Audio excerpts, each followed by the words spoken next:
Object that the department fold.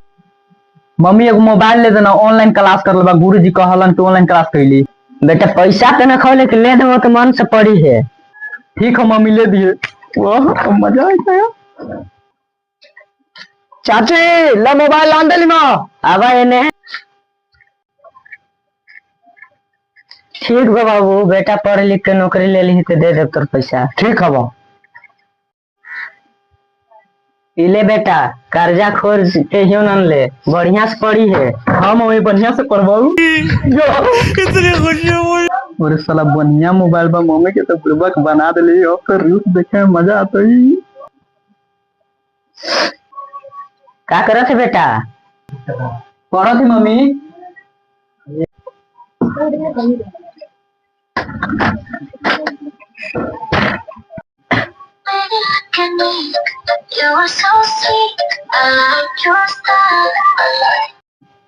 सुन देखो थी का करत बोले तो।